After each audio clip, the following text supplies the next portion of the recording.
At least 25 dead due to Hurricane Ian. 2 million without power. CBO reports richest 1% now own more than 1/3 of U.S. wealth.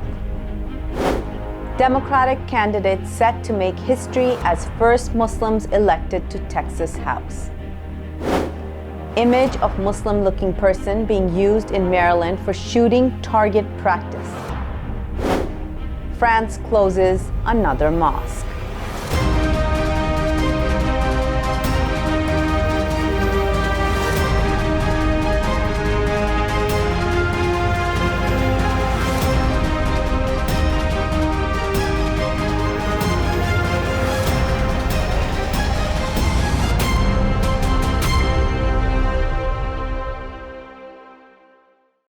From Washington, D.C., this is the Muslim News on Muslim Network TV. Assalamu alaikum, I'm Hena Zuberi.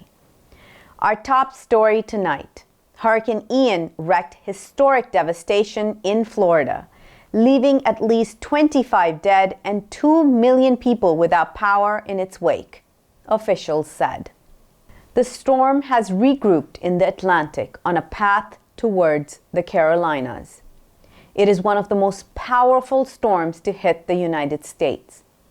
Ian left hundreds of people in need of rescue, Florida Governor Ron DeSantis said. He warned it was too early to get a clear picture of how many people had died. President Joe Biden said that after a briefing at FEMA Emergency Management Headquarters that this could be the deadliest hurricane in Florida history. Aerial images above Fort Myers in southwest Florida show the devastation caused by Hurricane Ian, revealing flooded landscapes and damaged buildings, cars, and boats. New government figures show the wealthiest 1% of Americans now own more than 1/3 of the nation's wealth. U.S. Senator Bernie Sanders on Wednesday called for systematic reforms to tackle the highest economic inequality of any major developed nation in the world. The nonpartisan Congressional Budget Office on Tuesday published trends in the distribution of family wealth between 1989 and 2019. The report revealed that while the total real wealth of U.S. families tripled during those 30 years, the growth was dramatically unequal. Families in the top 10% and the top 1% of the distribution saw their share of total wealth rise over the period, the report notes. Sanders said that the report confirms the very rich are getting much, much richer, while the middle class is falling further and further behind. Those in the middle are being forced to take on outrageous levels of debt, he said. On Wednesday, California Governor Gavin Newsom signed 2 bills designed to help alleviate the state's chronic problem of unaffordable housing. Newsom said lack of affordable housing has been an issue for decades. He added it has forced many Californians into homelessness and to move out of state. The 2 bills, Assembly Bill 2011 and Senate Bill 6, will allow more affordable housing in underused commercial areas, usually reserved for retail, office, and parking. Newsom also emphasized the bills would create thousands of well-paying jobs. He said $1 billion in funding is already earmarked for 30 projects. These will be administered throughout the California Housing Accelerator program, expected to create over 2,700 new homes. California has spent $14 billion over the past 2 years to subsidize affordable housing. Recently discovered leaks in the Nord Stream gas pipelines under the Baltic Sea appear to be acts of sabotage, the State Department said Wednesday. Secretary of State Antony Blinken will begin discussing the leaks with European counterparts as soon as Wednesday, spokesperson Ned Price said. He added that neither pipeline was pumping gas into Europe at the time. Blinken said the U.S. stands ready to support European efforts to mitigate any potential environmental impacts.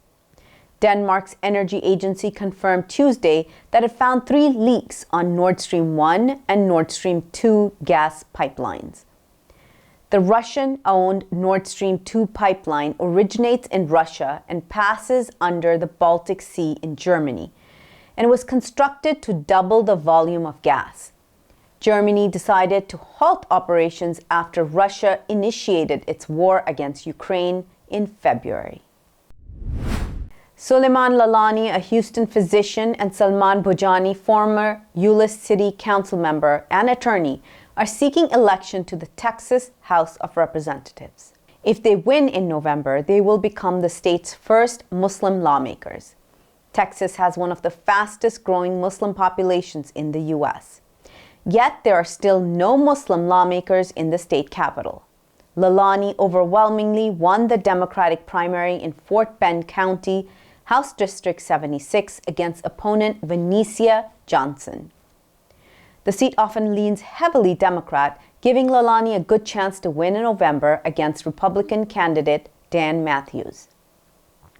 The district is made up of more than 30% South Asians, with a large portion being Muslim, Lalani said. Bhojani won the Democratic primary with 58% of the votes to represent Tarrant County, House District 98-2. He was the first minority South Asian Muslim elected to the Euless City Council in 2018. Starting this semester, Yale College undergraduates can pursue an interdisciplinary certificate in Islamic studies. The program will be led by Director Supriya Gandhi, Assistant Professor of Religious Studies. The certificate allows students to explore Islam in a wide variety of contexts. Participating students must complete 5 course credits under the categories of Islamic society, Islamic history, Islamic religion, and Islamic art, architecture, or literature. Gandhi said the certificate aims to create opportunities to explore Islam for a wide variety of students.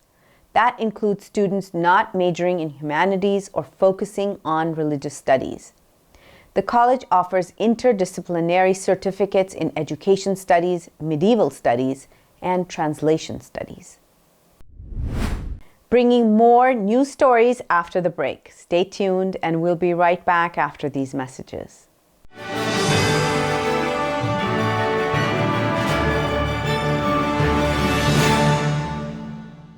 A free 3-minute online chat can give you the personalized tips you need to start boosting your retirement savings today. I am what hunger looks like in America. If I could be you, and you could be me for just 1 hour. Walk a mile in my shoes. Walk a mile in my shoes. Despite the development of a COVID-19 vaccine, millions around the world will not have access. We need a vaccine that's free and available to everyone, everywhere. It's time for a people's vaccine. Assalamu alaikum. This is Imam Malik Mujahid. Let's stand with those who stand with us. I'm talking about Nadine Maenza. For 2 years in a row, Nadine Maenza, as chair, led USERF to ask the US government to sanction India and declare it is a country of particular concern. It was USERF, by the way, whose recommendation was used to ban Modi for 10 years from entering the United States of America. Join hand in recognizing USERF and honoring Nadine Maenza on October 2nd. Justice for All is a Muslim-led human rights organization with a 30 years track record. You have heard of name Burma Task Force? That's Justice for All. We started 30 years ago when Bosnian genocide was going on, and working together we stopped that. Join hand today and be there on October 2nd to stop genocide and protect Muslim minorities around the world.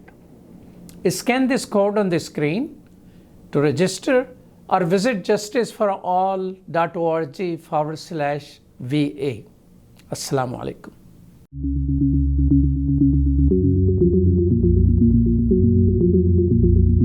To stop this genocide, we need your help.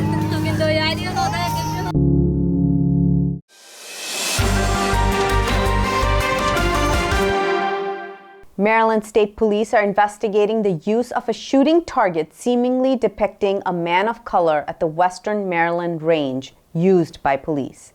Authorities received an anonymous complaint earlier this month. Agency spokeswoman Elena Russo did not describe the nature of the complaint that sparked the investigation. She confirmed a photo obtained by the Baltimore Sun is the same as the one that prompted the state police probe. The shooting target depicted in the photo is in color and has raised concerns among some black troopers and advocacy groups. The cartoonish depiction shows a person with curly hair, black hair, reddish-brown skin, a brown shirt, and green pants holding a gun. The Baltimore Sun reports that he looks like Muammar Gaddafi, the former Libyan dictator. The target also appears to be wearing a bulletproof vest. Facebook should pay reparations to hundreds of thousands of Rohingyas forced from their homes in Burma for a campaign amplified by rampant online hate speech, says Amnesty International in a new report. The Rohingyas, a mainly Muslim minority, were targeted by Burma's military rulers in 2017 and driven into neighboring Bangladesh. They've been living in the sprawling refugee camps in Cox's Bazar ever since. Victims' associations and rights advocates say that the violence was ramped up by Facebook's algorithms. They say these played up extremist content that encouraged harmful disinformation and hate speech. Amnesty's reports noted revelations from the whistleblower the Facebook papers divulged in October 2021. The papers indicated company executives knew the site fueled the spread of toxic content against ethnic minorities and other groups. Local leaders in Amsterdam are encouraging scrapping the city's ban on burqas in the Netherlands, implemented in 2019. On September 14th, the city council in the Netherlands' capital and largest city passed a proposal to repeal the ban. The proposal is not legally binding. It was accepted by a large majority, 35-10, on the Amsterdam City Council. Mayor Femke Halsema will convey it to the Dutch Parliament. City Council members Sheher Khan and Suleiman Kayungju are from the Denk Party, which originally made the proposal. Kayungju said that the main purpose of the ban is to prevent Muslim women from wearing veils or burqas. He said around 100 women wear face veils in the Netherlands, and there's been an increase in cases of discrimination and violence against veiled Muslims. Dozens of people were injured Wednesday in clashes between Iraqi security forces and protesters in the capital Baghdad, authorities say. The cabinet security media cell said 122 soldiers and 11 protesters were hurt in the violence. It called on all Iraqis to abide by the directives of the relevant security agencies. Earlier on Wednesday, hundreds of Iraqis demonstrated in Baghdad as the Iraqi parliament held a session after months-long suspension. 7 soldiers were also injured when 3 rockets landed in Baghdad's fortified green zone during the parliamentary session.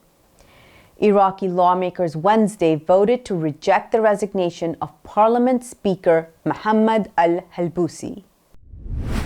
Azerbaijan's ambassador to Pakistan on Tuesday accused Armenia of committing large-scale provocations at the border and planting landmines in liberated territories.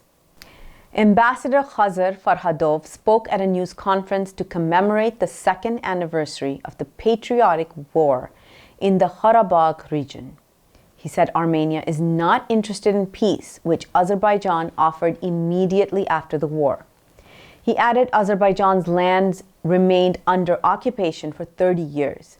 During that time, the people lived in deprivation, historical and religious monuments were destroyed, and cities were razed, he said. More than 1 million mines were planted in the territories. Faradov accused Armenia of committing repeated military provocations against Azerbaijan within a few months. More than 240 Azerbaijani citizens have been killed or seriously injured due to landmine explosions since the war ended. the French government announced it's closing another mosque. Media reports said that the closure of the Obernai Mosque in the Bas-Rhin region is due to the imam being accused of extremism. He's accused of taking an anti-French position and making provocative comments against the Republic's values. The Interior Ministry has started the process to have the mosque closed. Interior Minister Gérald Darmanin tweeted that 23 mosques have been closed by the government in the past 2 years. This was on suspicion of being linked to separatist activities. He added that President Emmanuel Macron has asked the authorities to fight such activities. France has received criticism from international community, NGOs, and human rights groups for targeting and marginalizing Muslims. Coming up next after the break is our in-depth analysis segment, so stay tuned and we'll be right back after these messages.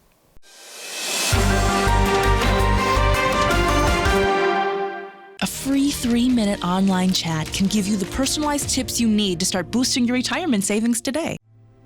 I am what hunger looks like in America.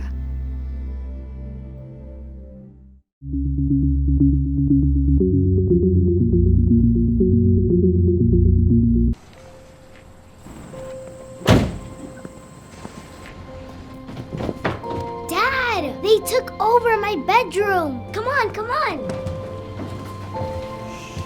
Okay, Dad. 1, 2, 3.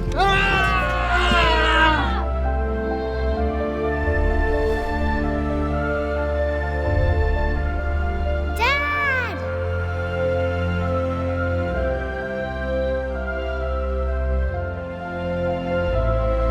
You saved me. Dad? Are you okay? I'm fine, dear.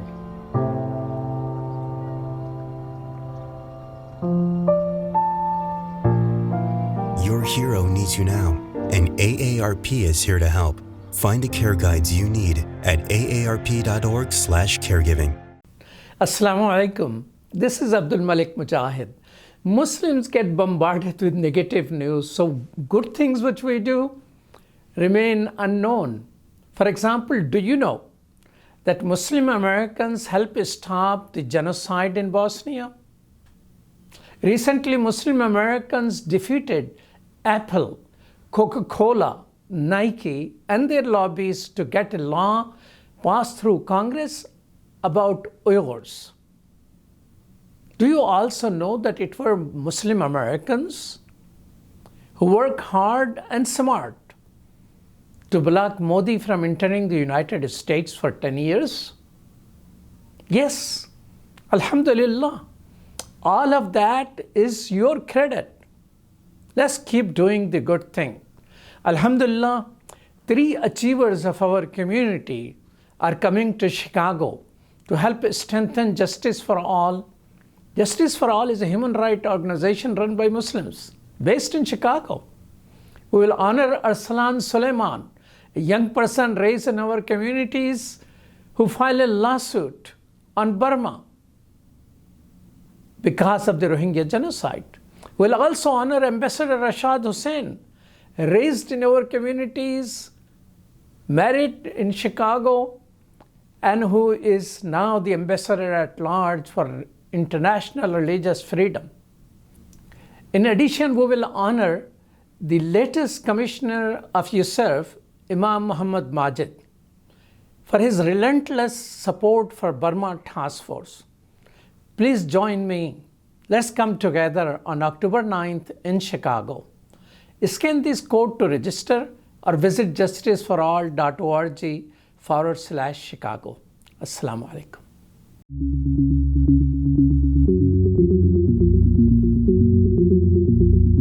To stop this genocide, we need your help.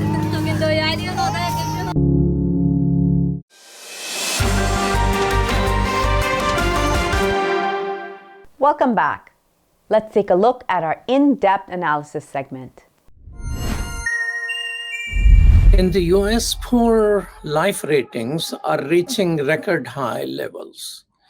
We have with us Dan Witters, who serves as Research Director of Gallup National Health and Well-Being Index. Welcome to Muslim Network TV. Thank you for having me. So share with us why suffering rating has climbed so high. Yeah, this is a new thing for us to see the U.S. adult population climb to this high of a rate. Gallup categorizes people in their life evaluation as either thriving, struggling, or suffering. It's based on how they rate two different questions that we ask them. Both are asking the respondent to think about an imaginary ladder with 10 rungs. Top rung is your best possible life, and your bottom rung is your worst possible life. Where's your life today on that ladder?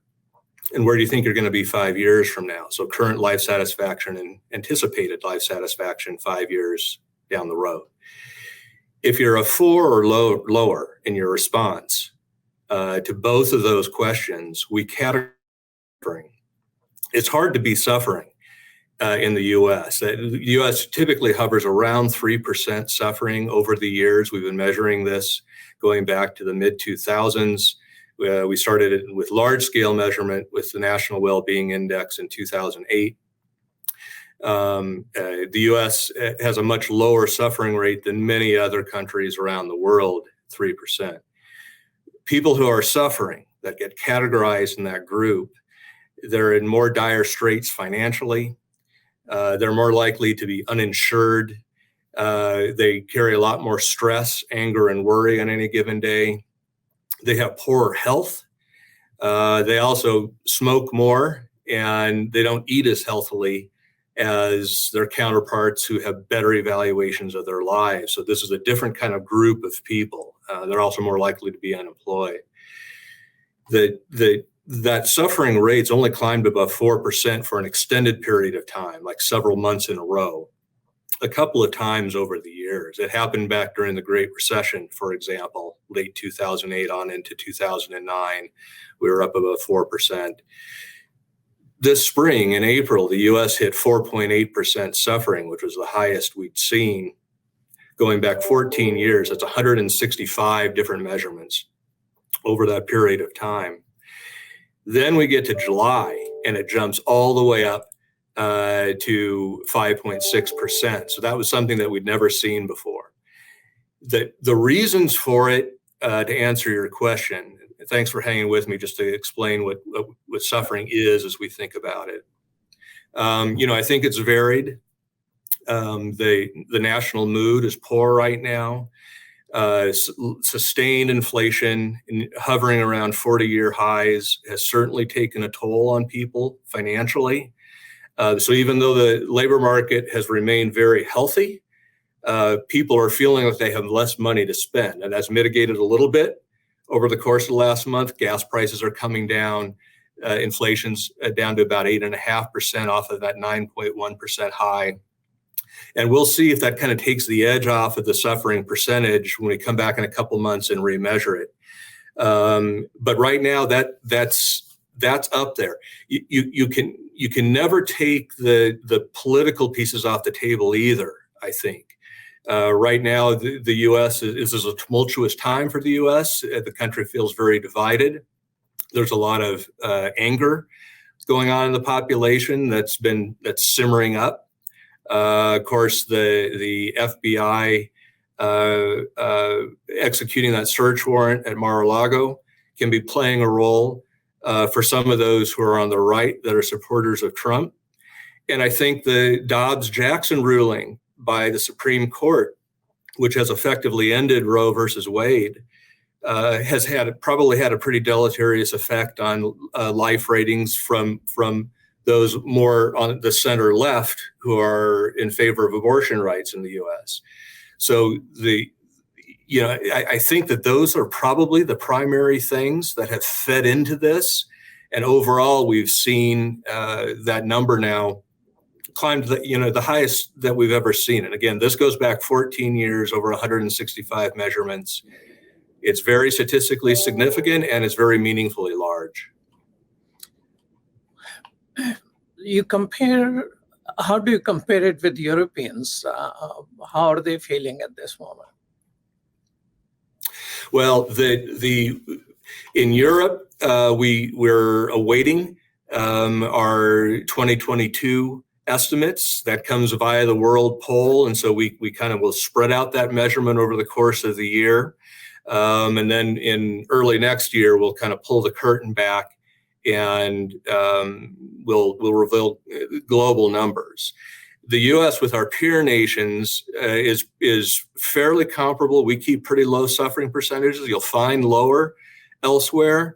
You find much higher in areas that are in the midst of conflict. So now you start talking about Eastern Europe. Forget about Central Asia, Afghanistan. You're always going to find high suffering levels there. But now you look at Ukraine, you look at Poland, right next door, other neighboring countries. We'll wait and see the effects of the war on the suffering level of those countries, but it's almost a certainty that they'll be very high given the forced displacement of millions of people, and of course all the tragedy and destruction that's taken place as a result of the Russian invasion. Then do you also consider among those 160 different variables what people are suffering through, news as well as actual fires and floods and things like that? Our drought situation, are those things taken into consideration, climate change related? It's possible. The effects of climate change are undeniable. The droughts juxtaposed now with extraordinary flood events. Of course, the wildfires are unlike anything that we've seen, and these are all things that are taking place in various spots all around the world. The uptick that we've seen just since early in 2022, though, suggests that those kind of longer term effects are probably less likely to be the culprit of what we're seeing here. I think what we're seeing here are things that are more contemporaneous events that are really driving up these low life ratings. So I would guess that climate change is probably not a big factor as far as the overall population is concerned.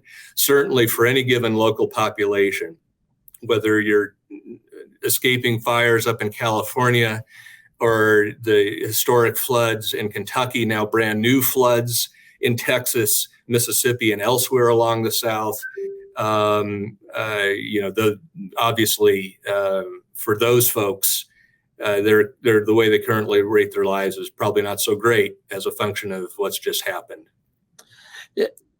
Dan, I thought 2020 and 2021, where COVID was thriving much more, we lost 1 million people. People will be feeling far worse at that time. And 2022 is a relatively better situation. So it seems that COVID doesn't quite show up as increasing our feeling happy or better. Yeah, that's a great observation. The thriving percentage. Now with thriving, going back to our 2 ladder of life questions, that there you go, a 7 or higher, 7 through 10 for your current life, and an 8 or higher, and where you think your life's going to be in 5 years. That's how we categorize people as thriving. That has hovered kind of in the 50 to 55% range for most of the last 14 years that we've measured. If you go back to the Great Recession, go back to late 2008, we dropped down to about 46% thriving. That was the lowest we had ever measured. That was right after Lehman Bros and Washington Mutual both went bankrupt. Everyone saw their 401ks disappearing before their eyes. The labor market was hemorrhaging 500,000 jobs a month. We all remember that, or those of us who were around remember it. And it had the effect on thriving. It then kind of slowly recovered, had some ups and downs, as these things invariably do, but slowly recovered back up into the mid-50s by the end of the Obama era. Kind of hung around there over the course of the Trump era, right up until the spring of 2020. And when we got up to the spring of 2020, of course, COVID found its way to America. And we went from the mid 50s in the fall of 2019 and then quickly plunged to 46% by the end of April of 2020. So for the it was actually 46.4% down to the decimal point, which is how we like to report that percentage. And so for the second time ever, we hit that 46.4%. We'd only seen that one other time at the worst of the Great Recession. Since then, the thriving rate has moved up and down, kind of mercurially is the word that I tend to use with it. And that's a function of the economic shutdown, of course, the pandemic itself and all the social isolation, social distancing policies that we had in place, the masking, all of that really heavily influenced it. Fast forward to June of 2021, a little over a year ago. Now we're 6 months into the vaccine era. Daily cases had dropped to 10 to 15,000 a day of confirmed new cases on the 7-day rolling average. We hadn't seen it that low since very early on. The thriving rate got all the way up to 59%, actually hit an all-time record high amidst that optimism that we've turned the corner with the pandemic. Everything had reopened economically. Since that time, in the years since, it's kind of slowly but steadily come back down. In our most recent measurement in July, this is the same one where we hit that 5.6% suffering rate. Thriving is back down to 51.2. So it's shed 8 percentage points off of that high of 59 a year ago. And that's an 18-month low. So the thriving rate's moving around too. It wasn't a good month for the thriving rate, so that those life evaluations are getting squeezed on both sides.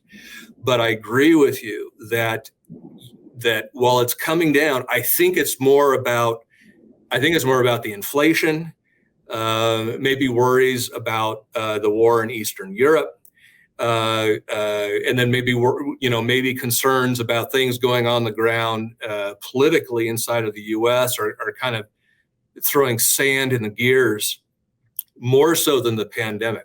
I think the pandemic, as long as the economy stays open, that's all pretty baked in to those estimates now. People have acclimated to this pandemic. Most of us have shots in arms and boosters with intent to get a new vaccine this fall when the specialized vaccine for BA.4 and BA.5 becomes available. That's going to be within the next month, looks like.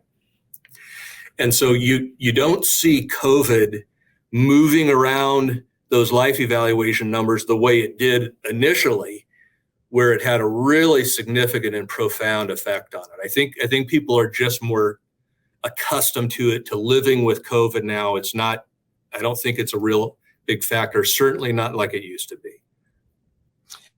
Then how much of that, since you have so many events going and all that, events come to us through television and media, do you see any correlation? People who are watching more media are more depressed as compared to those who are enjoying life in the garden?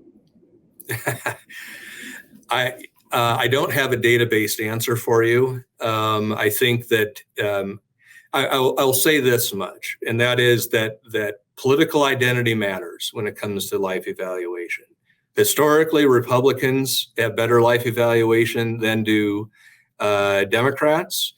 Independents are lower, but that can flip based upon national elections. So as soon as the other team's guy is out the door and my guy is in the door, my perspective on life improves. And we've seen that. We saw that with the transition from Bush 43 to Obama. And we've seen that from the transition from Obama to Trump. And we saw it again with the transition from Trump to Biden. That once the guy you voted for comes into office, the group that identifies with that party, their thriving rate goes up, and the group that doesn't, their thriving rate comes down. How that is intertwined with our chosen ways of consuming information. it undoubtedly is, just as a function of the networks that different tribes in this country tend to gravitate to. But it's not really something we've tried to, I think, explicitly measure. Well, thank you so much, Dan Witter, with Gallup. Thank you.